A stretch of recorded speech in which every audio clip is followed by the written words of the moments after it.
రథసప్తమి రోజు ప్రత్యేకించి సూర్యనారాయణ స్వామికి ఎందుకు పూజలు చేస్తారు? సూర్య నమస్కారాలు ఎందుకు చేస్తారు? ఈ అన్నిటికి డౌటు మీకు ఉందే? ఈ వీడియో పూర్తిగా చూడండి. నన్ను తప్పుగా అర్థం చేసుకోవద్దు. అసలు భగవంతుడు, ఈ సృష్టిలో అసలైన భగవంతుడు ఎవరనేది మీకు అర్థమవుతుంది. ఒకవేళ ఈ వీడియో మీకు నచ్చితే 10 మందికి షేర్ చెయ్యండి. అయితే నేను మీ రైతు బిడ్డ రమేష్ని మాట్లాడుతున్నాను. భగవంతుడు అనేది లేడు అనేది ప్రతి ఒక్కరికి నమ్మకం. భగవంతుడు లేడు అనేవారు చాలామంది ఉండవచ్చు, కానీ వెలుగు వేడి లేదని, వాటికి కారంకుడైన సూర్యుడు లేడని ఎవరు అనలేరు. ఇది నిజమే కదా ఫ్రెండ్స్. జాతి మత దేశ భేదాలు లేకుండా అన్ని మతాలకు కూడా, అన్ని విశ్వాసాలకు, అన్ని మతాలకు, అన్ని దేశాలకు జాతి మత దేశ భేదం లేకుండా అన్ని విశ్వాసాలకి కూడా సిద్ధాంతాలకు అతీతంగా అందరికీ అందరి అనుభవంలోనే ఉన్నాడు సూర్యుడు. అందుకే ఆయన ప్రత్యక్ష దైవం అయ్యాడు.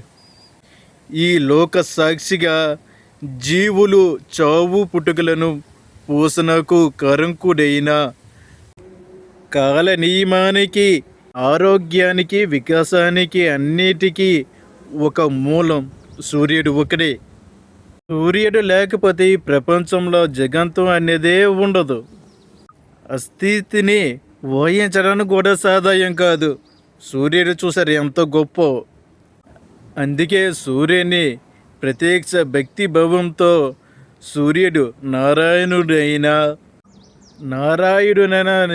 సూర్యనారాయణ స్వామిని కృతజ్ఞత ఆధారంగా సంప్రదాయంగా ఆచరించే గొప్ప దైవమూర్తి అతను. అందుకే మన భారతదేశంలో పూర్వం దేవతలు కూడా సూర్యనారాయణ స్వామిని పూజించేవారు. ఎన్నో ఆధారాలు కూడా ఉన్నాయి. భారతదేశమే కాకుండా ప్రపంచం మొత్తం ఉంది ఈ ఆచారం. కావలసి ఒక్కసారి గమనించండి. హిందువులు సూర్యునికే నమస్కారం చేస్తారని చాలామంది ఇతర మతాలు అంటూ ఉంటారే. అందుకే సూర్యనారాయణ ఎంత గొప్పవాడో, అందుకే హిందువులు అంత ప్రత్యక్ష దైవంగా భావించి మరి పూజలు చేస్తారు. ఓకే ఫ్రెండ్స్, ఈ వీడియో మీకు నచ్చితే 10 మందికి షేర్ చేయండి.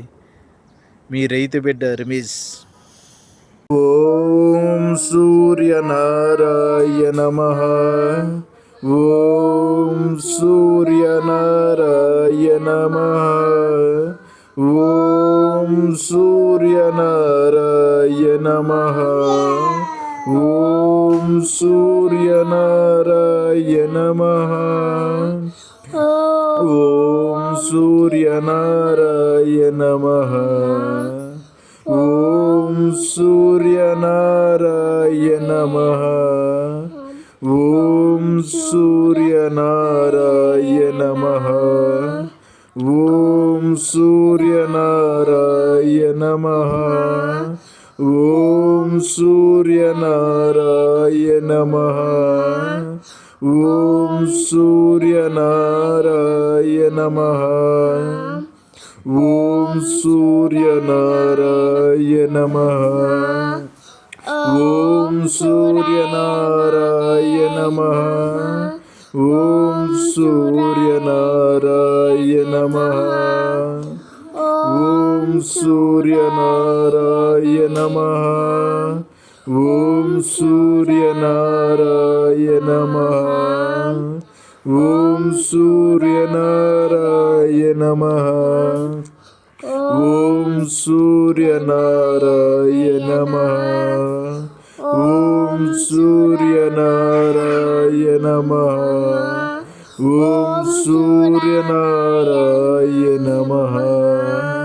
నమస్తే నమస్తే.